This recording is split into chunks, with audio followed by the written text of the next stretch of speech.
At dahil Father's Day, so ngayon naisip ko gumawa ng cake. Homemade cake.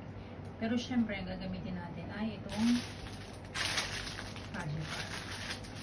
So, no need na bumili sa labas ng cake. Kasi pwede naman tayong gumawa dito sa bahay. So ngayon, open lang natin to. And then, i-remove lang natin itong papel. Tapos, i-place lang natin siya dito sa ating lalagyan. Ayan.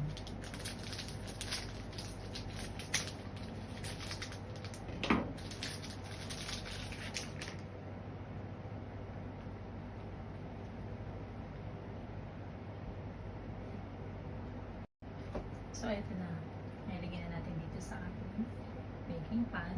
So, ngayon, susunod naman natin ay itong malalagay natin sa ibabaw. So, ito, meron ako ditong condensed milk. Tapos, meron tayo ditong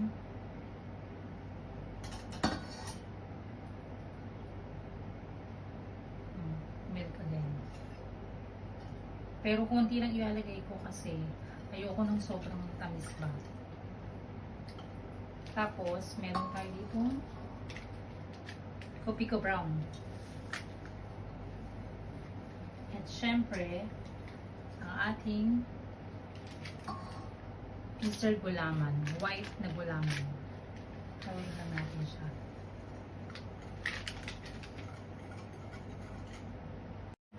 So, ito ngayon. Sinala ko siya sa apoy. Tapos, sabunuin lang natin siya. Ito yung ilalagay ko mamaya sa toppings para sa ating cake. Ayan. Kailangan mahinang apoy lang. Low fire lang. Para hindi siya masulo.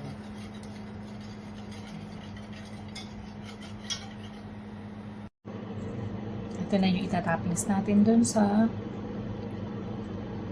cake na gagawin natin. So, tara, samahan nyo ko guys. Lalagyan na natin siya sa ibabaw. So, ito na. Tatoppings na natin dito.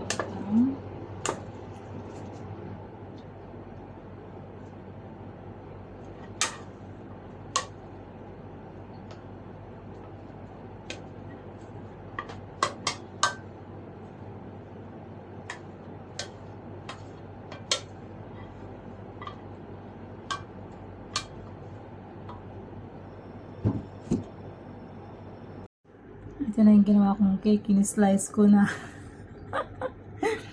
Nilagyan ko siya ng toppings ng chocolate. Parang hindi cake, ano? So, ito na po pala yung nagawa kong chocolate cake. Huwag na kayong bumili ng cake sa bahay. Gumawa na lang kayo. Ang bilis lang gawin. At easy gawin.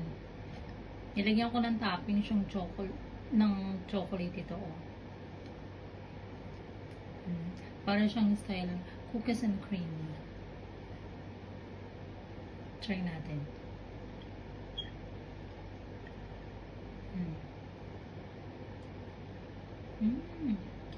Sarap. Try nyo, gawa kayo. Mabilis gawin.